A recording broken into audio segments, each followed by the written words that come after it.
అందరికీ నమస్కారం. Welcome to RK competitive Adda. So నేను మీ రాజ్ కుమార్ని. సో ప్రతి ఒక్కరు కూడా ఎప్పటికప్పుడు state central government job updates తెలుసుకోవాలనుకుంటే మన ఛానల్ని సబ్స్క్రైబ్ చేసుకోవడం మర్చిపోవద్దు. అలాగే పక్కన ఉన్న బెల్ ఐకాన్ కూడా యాక్టివేట్ చేసుకోండి. అయితే మనకి లేటెస్ట్ గా 10th క్లాస్ అర్హతతో ఎలాంటి మనకి పరీక్ష లేకుండా మనకి ఉద్యోగాలు మెరిట్ ఆధారంగా 10th క్లాస్ పాస్ అయిన ప్రతి ఒక్కరు కూడా అప్లై చేసుకునే విధంగా పోస్టల్ శాఖ నుండి మనకి జాబ్ నోటిఫికేషన్ అయితే వచ్చింది. ఓకేనా? సో మీకు ఎలాంటి పరీక్ష అనేది ఉండదు, కేవలం మీ యొక్క 10th క్లాస్ లో వచ్చిన మెరిట్ ఆధారంగా ఇక్కడ ఉద్యోగాల ఎంపిక అనేది జరుగుతుంది. అయితే ఈ యొక్క ఉద్యోగాలకి ఎలా అప్లై చేయాలి, దీని యొక్క అర్హతలు ఏంటి, సో దీని యొక్క విధి విధానాలు అనేవి ఈ యొక్క వీడియోలో తెలియజేస్తాను. ఈ యొక్క ఉద్యోగాలకి అప్లై చేయాలనుకుంటే లింక్ అనేది వీడియో డిస్క్రిప్షన్ లో ఉంది. ఆ యొక్క లింక్ మీద క్లిక్ చేసి అప్లై చేసుకోండి. సో డిస్క్రిప్షన్ అంటే తెలియకపోతే కనుక వీడియో టైటిల్ కనబడుతుంది కదా, టైటిల్ మీద క్లిక్ చేస్తే కిందకి ఒక డిస్క్రిప్షన్ పేజ్ ఓపెన్ అవుతుంది, అక్కడ నుంచి చెక్ చేయండి. లేదా గూగుల్లోకి వెళ్ళి rkcompetitiveadda.com, ఓకేనా, rkcompetitiveadda.com అని సెర్చ్ చేస్తే మన వెబ్సైట్ అయితే వస్తుంది. అక్కడి నుంచి కూడా మీరు ప్రతి ఒక్క రోజు కూడా జాబ్ అప్డేట్స్ అనేవి తెలుసుకోవచ్చు. ఓకేనా? అయితే చూసుకున్నట్లయితే కనుక మనకి ఈ యొక్క జాబ్ నోటిఫికేషన్ సంబంధించి ఎప్పటి నుంచి అప్లై చేయడానికి డేట్స్ అయితే ఇచ్చారంటే, ముఖ్యంగా ఇక్కడ బ్రాంచ్ పోస్ట్ మాస్టర్, అదేవిధంగా assistant branch post master, Dak Sevaks, ఈ యొక్క 3 రకాల పోస్టుల భర్తీకి సంబంధించి మనకి పోస్టల్ శాఖ నోటిఫికేషన్ అయితే రిలీజ్ చేసింది. ఓకేనా? అయితే అప్లై చేయడానికి ముఖ్యమైన తేదీలు మనం చూసుకున్నట్లయితే, ముందుగా రిజిస్ట్రేషన్ కి, అదేవిధంగా ఆన్లైన్ లో అప్లికేషన్ సబ్మిట్ చేయడానికి డేట్ వచ్చి ఫిబ్రవరి 10వ తారీఖు నుంచి 2025, ఫిబ్రవరి 10వ తారీఖు నుంచి మార్చి 3 తారీఖు వరకు కూడా మీరు అప్లై చేసుకునేందుకు అవకాశం అయితే ఇచ్చారు. ఓకేనా?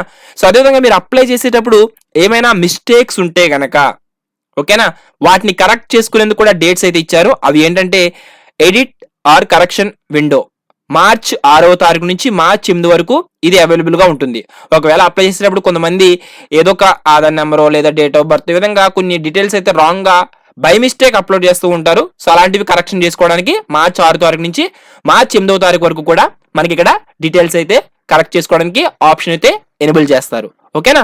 అదే విధముగా ఈ యొక్క ఉద్యోగాలకు అప్లై చేయాలనుకుంటే మనకి ఈ యొక్క క్వాలిఫికేషన్ ఏముండాలి అనేది చూసినట్లయితే కనుక, ఈ యొక్క 3 రకాల ఉద్యోగాలకు కూడా మీరు కేవలం 10th క్లాస్ పాస్ అయితే సరిపోతుంది. ఓకేనా? వాటితో పాటు కొంచెం కంప్యూటర్ నాలెడ్జ్ ఉంటే మీకు బెనిఫిట్. సో ఖచ్చితంగా కంప్యూటర్ నాలెడ్జ్ అనేది మినిమం ఖచ్చితంగా ఉంటుంది చాలా మందికి. సో అలాంటి వారందరూ కూడా ఉద్యోగాలకు అప్లై చేసుకోండి. చూసుకోవచ్చు, ఎడ్యుకేషనల్ క్వాలిఫికేషన్ చూసుకున్నట్లయితే 10th standard with passing marks in mathematics and English conducted by any recognised board of school education by the government of India. ఓకేనా? State governments, union territories in India. So ఈ విధంగా మీరు 10th class pass అయి ఉంటే apply చేసుకోవచ్చు. So ఏపీలో ఎన్ని పోస్టులు ఉన్నాయని కూడా మీకు చెప్తాను. సో మనకి ఏజ్ కూడా చూసుకున్నట్లయితే 18 సంవత్సరాల నుంచి 40 సంవత్సరాలు ఉన్న ప్రతి ఒక్కరు కూడా ఈ యొక్క ఉద్యోగాలకి అప్లై చేసుకోవచ్చు.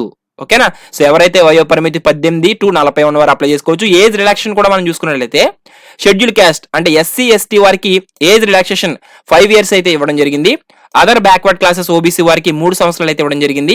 ఎకనామికల్లీ వీకర్ సెక్షన్స్ వారికి నో రిలాక్సేషన్. ఓకేనా? ఇక పర్సనల్ విత్ డిజబిలిటీస్ వారికి 10 years అయితే ఇవ్వడం జరిగింది.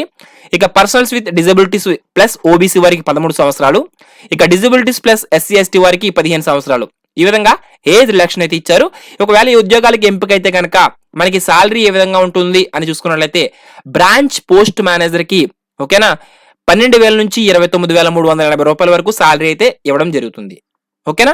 ఇక అదేవిధంగా అసిస్టెంట్ బ్రాంచ్ పోస్ట్ మేనేజర్ లేదా డాక్ సేవక్ కి 10,000 నుంచి 24,470 రూపాయల వరకు సాలరీ అయితే ఉండనుంది.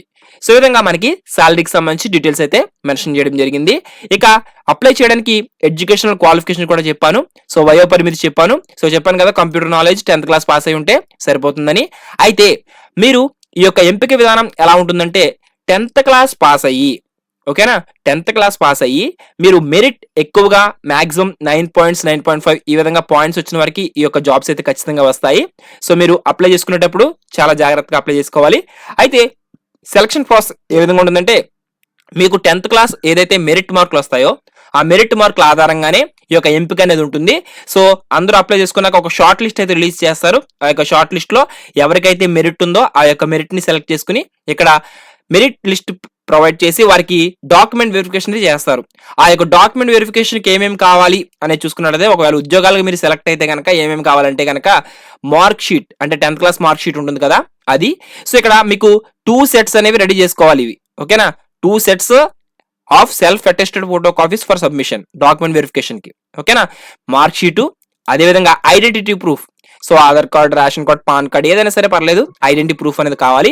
ఖచ్చితంగా మీరు అప్లై చేసేటప్పుడు క్యాస్ట్ సర్టిఫికేట్ అనేది ఖచ్చితంగా కావాలి. ఓకేనా, క్యాస్ట్ సర్టిఫికేట్ అనేది నెంబర్ అయినా సరిపోతుంది. ఇక పీడబ్ల్యూడి అయితే కనుక పీడబ్ల్యూడి సర్టిఫికేట్ కావాలి. ఇక అదేవిధంగా ఈడబ్ల్యూఎస్ వారు అయితే ఈడబ్ల్యూఎస్ సర్టిఫికేట్ ఖచ్చితంగా కావాలి. ఇక ట్రాన్స్జెండర్ అయితే ట్రాన్స్జెండర్ సర్టిఫికేట్ కూడా ఖచ్చితంగా కావాలి. సో ఇవి ఎవరైతే పీడబ్ల్యూడి, ఈడబ్ల్యూఎస్, ట్రాన్స్జెండర్ అయితే వారికి మాత్రమే సర్టిఫికేట్స్ అవసరం అయితే ఉంటుంది, మిగిలిన వారికి అవసరం లేదు. ఇక డేట్ ఆఫ్ బర్త్ ప్రూఫ్. ఓకేనా, so date of birth certificate కూడా మీరు ఖచ్చితంగా తీసుకోవాలి. ఇక medical certificate issued by A medical officer of any government. So medical certificate కూడా మీరు రెడీ చేసుకోవాలి. ఓకేనా, సో ఈ విధంగా మనకి డాక్యుమెంట్ వెరిఫికేషన్ సంబంధించి ఈ విధంగా మనకి సర్టిఫికేట్స్ అనేవి రెడీ చేసుకోవాలి. సో అప్లై చేయడానికి మనకి మార్చి 3వ తారీఖు వరకు కూడా అవకాశం అయితే ఇచ్చారు. సో అప్లై ప్రాసెస్ ఏంటి అనేది మీకు మన ఛానల్లో వీడియో అయితే స్టెప్ బై స్టెప్ వేరేగా చేస్తాను. ప్రతి ఒక్కరు కూడా మీరు అప్లై చేసుకునేది జస్ట్ మీకు నార్మల్ గా చెప్తాను చూడండి. సో అప్లై లింక్ అయితే మీకు డిస్క్రిప్షన్ లో ఇస్తాను. సో ఫస్ట్ టైం మీరు కనుక ఈ యొక్క పోస్టల్ జాబ్స్ కి అప్లై చేస్తుంటే ముందుగా రిజిస్ట్రేషన్ చేసుకోవాలి. ఓకేనా, సో రిజిస్ట్రేషన్ చేసుకున్న తర్వాత మీకు మొబైల్ నెంబర్ ద్వారా రిజిస్ట్రేషన్ చేసుకుంటే ఓటీపీ వస్తుంది. ఆ ఓటీపీ ద్వారా మీ యొక్క మెయిల్ ఐడి, మీ యొక్క ఆధార్ నెంబర్, అదేవిధంగా మీరు 10th క్లాస్ లో ఎక్కడ పాస్ అయ్యారు, ఎప్పుడు పాస్ అయ్యారు, సో అదేవిధంగా అప్లై చేసుకునేటప్పుడు స్కానెడ్ ఫోటో, స్కానెడ్ సైనేచర్. ఓకేనా, సో జేపీజీ ఫార్మాట్ లో మీరు అప్లోడ్ చేయాల్సి ఉంటుంది. సో ఫోటో అయితే 50 KB కన్నా తక్కువ ఉండాలి, అంతకంటే ఎక్కువ ఉండకూడదు. 50 KB ఉన్నా సరిపోతుంది. అదేవిధంగా సైనేచర్ అయితే మీరు చాలా జాగ్రత్తగా అప్లై చేయాలి, 20 KB ఉండాలి, అంతకంటే ఎక్కువ ఉండకూడదు. సో జేపీజీ ఫార్మాట్ లోనే మీరు అప్లోడ్ చేయాలి. ఓకేనా, సో అలాగే మీరు ఫీజు ఎవరైతే అప్లై చేస్తున్నారో అప్లై చేసేటప్పుడు 100 రూపీస్ అయితే ఫీజు పే చేయాల్సి ఉంటుంది. ఓకేనా, డివిజన్ సంబంధించి. సో అదేవిధంగా మనకి ఫీజు ఎస్సీ ఎస్టీ అప్లికెంట్స్ కి, పీడబ్ల్యూడి అప్లికెంట్స్ కి, అదేవిధంగా ట్రాన్స్ ఉమెన్ అప్లికెంట్స్ కి నో ఫీజు. ఓకేనా, సో మిగిలిన కేటగిరీస్ వారైతే 100 రూపీస్ అయితే ఫీజు పే చేయాల్సి ఉంటుంది. ఓకేనా, సో అప్లై చేసుకునేటప్పుడు ఆన్లైన్ లో మీరు మీ యొక్క డివిజన్ సెలెక్ట్ చేసుకుని, ఏ డివిజన్ కి అప్లై చేయాలనుకుంటున్నారో ఆ డివిజన్ సెలెక్ట్ చేసుకుని ప్రిఫరెన్సెస్ అనేది పెట్టుకోవడం ఉంటుంది. సో ప్రిఫరెన్సెస్ పెట్టుకుంటేనే మీరు కరెక్ట్ గా ప్రిఫరెన్సెస్ ఎక్కడైతే పోస్టులు ఎక్కువ ఉన్నాయో, ఎక్కడైతే మీ యొక్క కేటగిరీలో ఉన్నాయో చెక్ చేసుకుని పెట్టుకోండి. ఓకేనా, సో మనకి ఆంధ్రప్రదేశ్ లో చూసుకున్నట్లయితే కనుక ఇక్కడ ఆంధ్రప్రదేశ్ లో లాంగ్వేజ్ తెలుగు అనేది ఖచ్చితంగా వచ్చి ఉండాలి మీకు. ఆంధ్రప్రదేశ్ లో అన్రిజర్వ్డ్ వచ్చి 553 పోస్టులు అయితే ఉన్నాయి.